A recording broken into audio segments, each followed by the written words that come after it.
Hello, എല്ലാവർക്കും ഇന്നത്തെ വീഡിയോയിലേക്ക് സ്വാഗതം. അപ്പോൾ ഇന്നത്തെ വീഡിയോയിലെന്ന് പറഞ്ഞാൽ രാവിലെ മുതൽ ഉച്ച വരെയുള്ള അതായത് ചോറിനും എന്തൊക്കെ ഉണ്ടാക്കിയിട്ടുണ്ടെന്നുള്ളത് ഒന്ന് ജസ്റ്റ് വീഡിയോ എടുത്തതാണ്. അപ്പോൾ രാവിലെ തന്നെ മക്കൾക്കൊന്നും ഇപ്പോൾ സ്കൂളിൽ പോകണ്ടല്ലോ, വെക്കേഷൻ സ്റ്റാർട്ട് ചെയ്തുകൊണ്ട് നമ്മൾ അടുപ്പത്തേക്ക് കഞ്ഞി വയ്ക്കാമെന്ന് വെച്ചോട്ടെ. ഇല്ലാന്നുണ്ടെങ്കിൽ റൈസ് കുക്കറിലാണ് വേവിച്ച് വയ്ക്കുന്നത്. അപ്പോൾ ഇന്ന് മുതൽ നമ്മൾ അടുപ്പിലത്തേക്ക് കഞ്ഞി വയ്ക്കാമെന്ന് വെച്ചിട്ട് അങ്ങനെ അരിയൊക്കെ കഴുകിയിട്ട് കൊടുക്കുവാണേ. അപ്പോൾ ഇതാണ്ട് ഈ കുഞ്ഞു ചൂരയും പിന്നെ കുറച്ച് കുഞ്ഞു മീൻ പൊരിക്കാൻ കണക്കിനുള്ള മീനുമാണ് കിട്ടിയിട്ടുള്ളത്. ഇതിനെ നന്നായിട്ടൊന്നിനി കഴുകിയെടുക്കാം. അപ്പോൾ അത് കഴുകുന്ന ക്ലീൻ ചെയ്യുന്ന വീഡിയോ ഒന്നും എടുക്കാൻ പറ്റിയില്ല കേട്ടോ. ഞാൻ എന്തായാലും പൊരിക്കാനുള്ളത് അരപ്പൊക്കെ അത് നമ്മൾ സാധാരണ മസാലയൊക്കെ പുരട്ടി വെച്ചിട്ടുണ്ട്.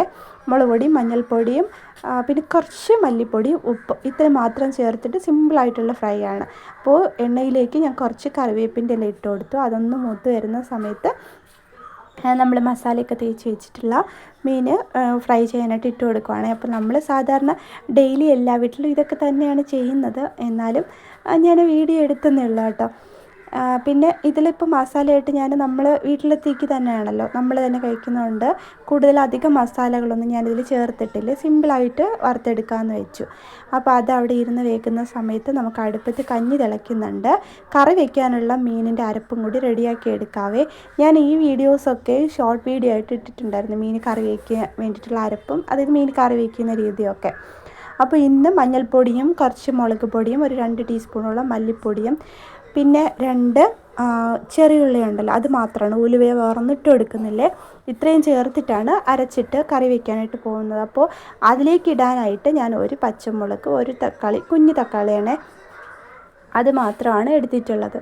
അതിനുശേഷം നല്ല അരപ്പ്, അതായത് നല്ല പേസ്റ്റ് പോലെ നന്നായിട്ട് അരച്ചെടുത്ത അരപ്പ് ഇതിലേക്ക് ചേർത്ത് കൊടുത്തിട്ട് ഇനി ആവശ്യത്തിനുള്ള വെള്ളവും പുളിയുടെ വെള്ളമൊക്കെ ചേർത്ത് കൊടുത്ത് മീൻ കഷ്ണങ്ങളും ഒരുമിച്ച് ഇതിലിട്ടതിന് ശേഷമാണ് ഞാൻ തിളപ്പിക്കാനായിട്ട് അടുപ്പത്തേക്ക് വയ്ക്കുന്നത്.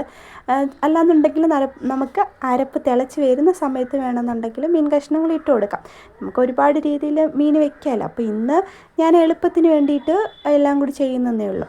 പിന്നെ ആവശ്യത്തിനുള്ള ഉപ്പും കൂടി ഇട്ട് കൊടുത്ത് കൈ കൊണ്ട് തന്നെ നന്നായിട്ടൊന്ന് മിക്സ് ചെയ്ത് കൊടുക്കുകയാണ് കേട്ടോ. അതിനുശേഷം ഇനി നമുക്ക് ഇതിനെ ഒന്ന് തിളപ്പിക്കാനായിട്ട് വയ്ക്കാം. അത് നന്നായിട്ട് വറ്റിച്ചെടുക്കാം കേട്ടോ. കുറച്ച് ചെറുപയർ എടുത്ത് കറി വയ്ക്കാൻ വേണ്ടിയിട്ട് ഞാൻ വെള്ളത്തിലിട്ട് വെച്ചിട്ടുണ്ടായിരുന്നേ. അതിലേക്ക് ഒരു പച്ചമുളകും കുറച്ച് കറിവേപ്പിൻ്റെ ഇലയും ഈ ഒരു ചെറുപയറും കൂടി ചേർത്തിട്ടാണ് വേവിക്കാനായിട്ട് വയ്ക്കുന്നത്. തലേ ദിവസം നമ്മൾ വെള്ളത്തിലിട്ട് വെച്ചിട്ടുണ്ടായിരുന്നെങ്കിൽ പെട്ടെന്ന് തന്നെ നമുക്കത് റെഡിയാക്കി എടുക്കാൻ പറ്റുമായിരുന്നു കേട്ടോ. ഞാൻ മറന്നു പോയതുകൊണ്ട് രാവിലെ എഴുന്നേറ്റ് പാടെയാണ് ഇട്ടിട്ടുണ്ടായിരുന്നത്. എന്തായാലും അത്യാവശ്യം മീൻസ് വെള്ളത്തിൽ കിടന്ന് കുതിർന്നിട്ടുണ്ടാവും. അപ്പോൾ മീൻ നമ്മൾ ഒരു സൈഡ് വെന്ത് വരുന്ന സമയത്ത് മറിച്ചൊന്നിട്ട് കൊടുക്കുവാണേ. അപ്പോൾ ഒരു കയ്യിൽ ഫോണും പിടിച്ചിട്ട് മറിച്ചിട്ട് കൊടുക്കുക ഇച്ചിരി കഷ്ടപ്പാടാണ്. അപ്പോൾ എന്തായാലും അതിനെ തിരിച്ചും മറിച്ചൊക്കെ ഇട്ട് നമുക്ക് ഫ്രൈ ചെയ്തെടുക്കാം. കണ്ടില്ല, നല്ല ഹൈ ഫ്ലെയിമിൽ ഇട്ടിട്ടാണ് മീൻ തിളപ്പിക്കുന്നത്. അതിന് ശേഷമാണ് നമ്മൾ ലോ ഫ്ലെയിമിലേക്ക് വെച്ച് കൊടുക്കുന്നത്. അരി ഇനി കുറച്ചും കൂടി വേവിച്ച് വരാനായിട്ട്, അതായത് വെന്ത് വരാനായിട്ടുണ്ട് കേട്ടോ. ഇനി നമുക്ക് കറിക്കുള്ള അരപ്പ് റെഡിയാക്കാം. നമുക്ക് ഈ പയർ കറി നല്ല ടേസ്റ്റാണ് കേട്ടോ. നമ്മുടെ മറ്റേ ഇതുണ്ടല്ലോ മത്തനും കൂടി ഉണ്ടെന്നുണ്ടെങ്കിൽ എരിശ്ശേരി പോലെ വയ്ക്കാൻ നല്ല ടേസ്റ്റാണ്. കറി വയ്ക്കാനായിട്ട് ഞാൻ വേറൊന്നും ചേർത്തിട്ടില്ല. അതിൽ മഞ്ഞൾപ്പൊടിയും മുളക് പൊടിയും കുറച്ച് ജീരകം വെളുത്തുള്ളി ഇത്രയും ചേർത്തിട്ടുള്ളൂ. അപ്പോൾ നമ്മൾ മീനൊക്കെ വറ്റി വരുന്നുണ്ട്. കുറച്ചും കൂടി ഒന്ന് വറ്റുമ്പോഴത്തേക്ക് ഓഫാക്കി കൊടുക്കാം.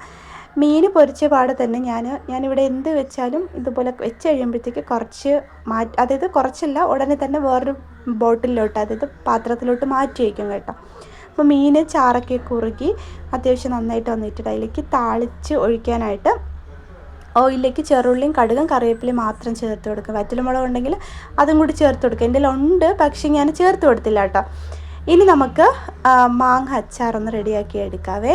ഉലുവയും കടുകും ഇട്ട് ദാണ്ട് ഇങ്ങനെ പൊട്ടി വരുന്ന സമയത്ത് അതിനൊന്ന് നമുക്ക് മാറ്റി കൊടുക്കുക. അതിന് ശേഷം കുറച്ച് ഓയിലൊഴിച്ച് കുറച്ച് കട്ടക്കായം കൂടി ചേർത്ത് കൊടുക്കുക. ഇതാണ് നമ്മൾ കറിക്ക് അരച്ചെടുത്തിട്ടുള്ള അരപ്പ് കേട്ടോ. അപ്പോൾ ഇനി നമുക്ക് ബാക്കി അച്ചാറുണ്ടാക്കിയിട്ട് കറിയുടെ കാര്യങ്ങളിലേക്ക് പോകാം.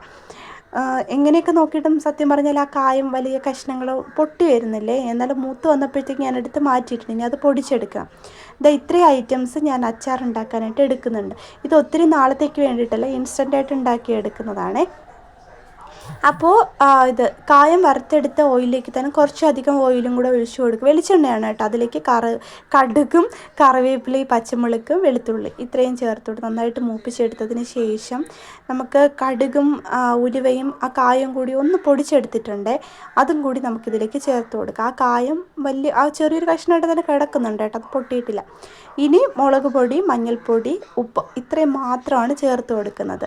നന്നായിട്ടൊന്ന് റോസ്റ്റാക്കി എടുക്കുക. ലോ ഫ്ലെയിമിലിട്ടിട്ട് മാത്രമാണ് ശ്രദ്ധിക്കണേ. അതിനുശേഷം ഒരു അരക്കപ്പ് തിളച്ച വെള്ളം കൂടി ചേർത്ത് കൊടുത്ത് ഇനി നമുക്ക് ഈ അരപ്പ് നന്നായിട്ടൊന്ന് തണുത്തതിന് ശേഷം നമ്മൾ അരിഞ്ഞു വെച്ചിട്ടുള്ള മാങ്ങ അത്രയും ചേർത്ത് കൊടുക്കാം. അപ്പോൾ നമ്മൾ വീട്ടിലത്തേക്കാണെങ്കിൽ ഇത്രയധികം മാങ്ങ നമ്മുടെ വീട്ടിലത്തേക്ക് മാത്രമല്ല കേട്ടോ. അപ്പോൾ എന്തായാലും മാങ്ങ ആദ്യം കൈകൊണ്ട് ഞാൻ വാരി ഇട്ട് കൊടുത്തു കുറച്ച്. അതിനുശേഷം നോക്കിയപ്പോൾ കുറേ തവണ വാരണമല്ലോ, അതുകൊണ്ട് ഞാൻ ഒരുമിച്ച് അതിലേക്ക് തട്ടി കൊടുക്കുകയാണ് ചെയ്യുന്നത്. അപ്പോൾ എല്ലാം കൂടി ഒരുമിച്ച് തട്ടിക്കൊടുത്ത് മിക്സ് ചെയ്തെടുക്കുകയാണ്. നല്ല ടേസ്റ്റി ആയിട്ടുള്ള മാങ്ങ അച്ചാറായിരുന്നു കേട്ടോ. കണ്ടില്ലേ, എരിവും എല്ലാം ഒക്കെ കറക്റ്റ് പാകത്തിനുള്ള അച്ചാറായിരുന്നു. നമ്മൾ അച്ചാർ തന്നെ ഒരുപാട് തരത്തിൽ ഉണ്ടാക്കിയെടുക്കാറുണ്ട്. അപ്പോൾ ഇതുപോലെ ഉണ്ടാക്കാത്തവരൊന്ന് ട്രൈ ചെയ്ത് നോക്കണേ. ഇതാ കണ്ടില്ലേ, ഇനി നമുക്ക് പയർ കറി റെഡിയാക്കി എടുക്കാം. ശരിക്കും പറഞ്ഞാൽ ഞാനത് കുക്കറിലിട്ടതാണ് കേട്ടോ. ഒരു ഫിസിൽ കുറച്ച് വെച്ചാൽ മതിയായിരുന്നു എന്ന് തോന്നി. ചിലതൊക്കെ അതായത് അടുക്കി പിടിച്ചിട്ടുണ്ട്. ഇനി അതിലേക്ക് ഈ അരപ്പൊഴിച്ച് കൊടുക്കുക. ജസ്റ്റ് താളിച്ചൊഴിക്കുക മാത്രം ചെയ്താൽ മതിയേ. ഇതിലേക്ക് നമ്മൾ ഈ ഒഴിച്ച് കറിയൊക്കെ വെക്കുന്ന സമയത്ത് ഈ വറ്റൽ മുളക് കൂടി ചേർത്ത് കൊടുത്ത് താളിച്ചൊഴിക്കുകയാണെങ്കിൽ നല്ല ടേസ്റ്റ് ആയിരിക്കും കേട്ടോ. പിന്നെ ഇതാ ഈ ഒരു മെഴുക്ക് വരട്ടി, ഇത് തലേ ദിവസം ഉണ്ടാക്കിയതാണ്. ഇതിൻ്റെ വീഡിയോ ഞാൻ അപ്ലോഡ് ചെയ്തിട്ടുണ്ടായിരുന്നു. അപ്പോൾ ഈ ഒരു മെഴുക്ക് വരട്ടി ഇത്രയേ ഉള്ളൂ. അതും കൂടി ഒന്ന് ചൂടാക്കി എടുക്കുവാണ്. അപ്പോൾ ഇന്നത്തെ ചോറ് പഠിക്കാനായിട്ട് പോകുന്നേ ഉള്ളൂ കേട്ടോ, വാർത്ത് വയ്ക്കാനായിട്ട് പോകുന്നേ ഉള്ളൂ. മെഴുക്ക് വരട്ടി, അച്ചാറ്, മീൻ കറി ഇത്രയൊക്കെയാണ്. അപ്പോൾ ഇഷ്ടപ്പെട്ടാൽ എല്ലാവരും ഒന്ന് ലൈക്ക് ചെയ്യണേ.